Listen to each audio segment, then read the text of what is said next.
This video was brought to you by NordVPN. For years, Northern Ireland has been perhaps the most contentious Brexit-related issue, as leaders have tried to square the circle of delivering a Brexit that, among other things, was satisfactory to the Parliamentary Conservative Party, that met the demands of unionists in Northern Ireland, that wouldn't result in a hard Irish border, that wouldn't threaten the Good Friday Agreement, and more. While many in Great Britain might consider Brexit as being done, that certainly isn't the case in Northern Ireland, which has been functioning without a devolved government since February 2022, amid a DUP boycott over post-Brexit trading arrangements. So in this video, we'll explain the boycott, where things are right now, and whether it might finally be coming to an end. Before we start, if you haven't already, please consider subscribing and ringing the bell to stay in the loop and be notified when we release new videos. To get things started, it's worth quickly taking a look at how Northern Ireland's political system works. The decades-long violent conflict known as the Troubles was brought to an end by the 1998 Belfast Good Friday Agreement. That agreement established a cross-community power-sharing political system in Northern Ireland, with two key organs, the Northern Ireland Assembly and the Northern Ireland Executive. Now, political parties in the elected assembly fall into three groups. Nationalists like Sinn Féin, which favour Northern Ireland leaving the UK and forming a united Ireland. Unionists like the Democratic Unionist Party, or DUP, which want to keep Northern Ireland as part of the UK, and a third group of non-sectarians, like the Alliance Party, who reject this binary and instead take a neutral stance. Because of this, votes on certain key issues in the Northern Ireland Assembly require cross-community support, meaning that they need a certain percentage of nationalists and unionists to back the proposal. Meanwhile, the Northern Ireland Executive must also be a power-sharing coalition of both unionist and nationalist parties, with the roles of First Minister and Deputy First Minister being filled by each community, though the two roles have equal powers. Now, this system has been essentially non-functional since February 2022, when then First Minister Paul Givan of the DUP resigned from his post. Because the First Minister and Deputy First Minister roles are a joint office, one cannot be in post without the other. So Givan's resignation automatically triggered the resignation of Deputy First Minister Michelle O'Neill from Sinn Féin, and the executive effectively collapsed. Now, this was essentially the DUP bringing down the executive in protest against then Prime Minister Boris Johnson's Brexit deal, specifically objecting to the Northern Ireland Protocol. That's because the protocol introduced new checks and inspections on goods being sent from Great Britain to Northern Ireland, in order to avoid having to introduce such checks at the border with the Republic of Ireland, an EU member state. For the DUP, who by the way were pro-Brexit, this was an unacceptable agreement, as they said that it created an effective border between Northern Ireland and Great Britain, thus undermining Northern Ireland's position in the UK. A few months later, in May 2022, a Northern Ireland Assembly election was held, and saw Sinn Féin emerge as the largest party, which marked the first time in the nation's history that an Irish nationalist party had done so. Nonetheless, the DUP opted to continue its protest against the Northern Ireland Protocol and post-Brexit trading arrangements by boycotting the election of an Assembly Speaker, leaving the devolved legislature completely paralysed. And more than a year and a half later, the DUP's boycott continues, despite an attempt by the UK government under Rishi Sunak to fix the issues at the heart of the boycott.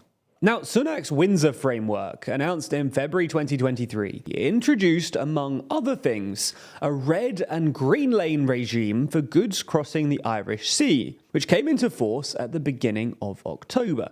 In effect, goods going from Great Britain to Northern Ireland and remaining there would not go through the same kind of extensive customs checks that would face those in the red lane. That's the term used for goods going from Great Britain to Northern Ireland and then onwards into the Republic of Ireland and as such into the EU. For the DUP though, this still wasn't enough, and they continued their boycott of Northern Ireland's political institutions. For the past 7 months or so, the DUP's leader, Jeffrey Donaldson, has been negotiating with the government in London, seeking further concessions, while the UK government aims to convince him to end his party's boycott and restore Northern Ireland's devolved government. In a speech at the party's conference over the weekend, Donaldson signalled that the DUP may well be preparing to end its boycott and return to Stormont, the home of the Northern Ireland Assembly. He talked of when an executive reformed, not if, and said that he was hopeful that the DUP's remaining concerns can be addressed as quickly as possible, but added, "We will not be afraid to say no if we conclude that what is on offer does not adequately deal with our fundamental concerns and is not in the best long-term interests of our place in the Union."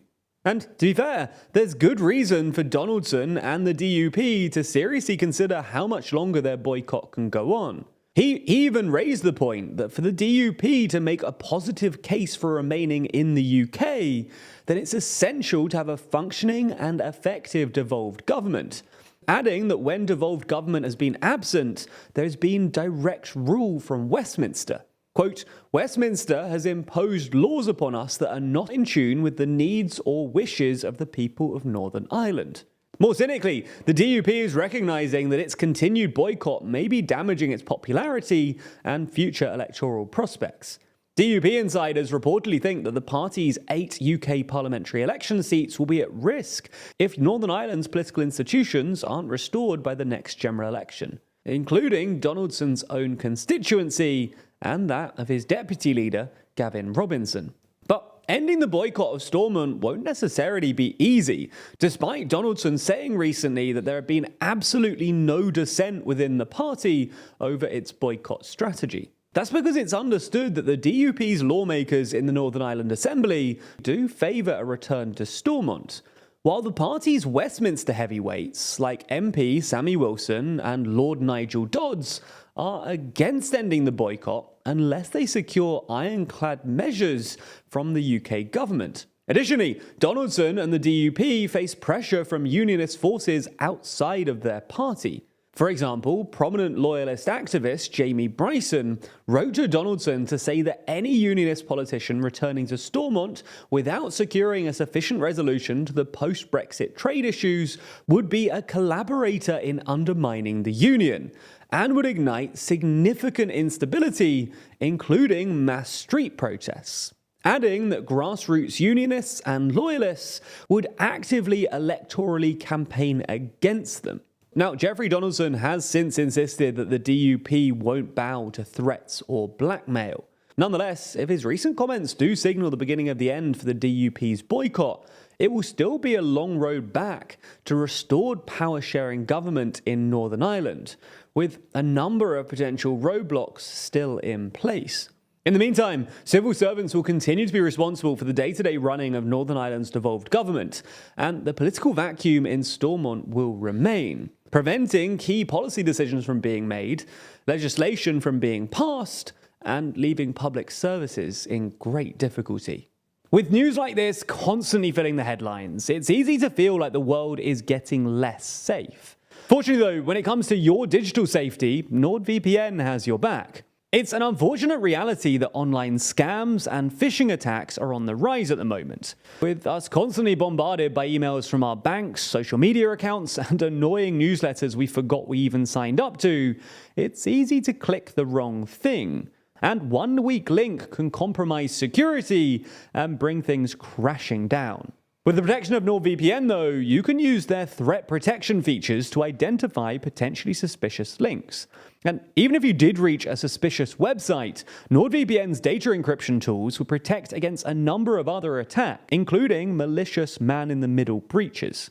Even if things do go wrong though, NordVPN's dark web monitoring service is always scanning your details and passwords, and can actively notify you before you even notice something has gone wrong. Plus, if you sign up now for a 2-year plan using our link, you'll not only get a massive discount, but you'll also get 4 extra months totally free. Now, we've been told that sometimes when people hear us talk about NordVPN, they just open up a new tab and start searching, but don't actually use our link. Now, I'm certainly glad that they get to use the service regardless, but you only get the discount and you only support the channel if you use our link. So if you're trying to improve our journalism by signing up to Nord, then use our link when you do. That way, you'll get their great service at a discount and support TLDR.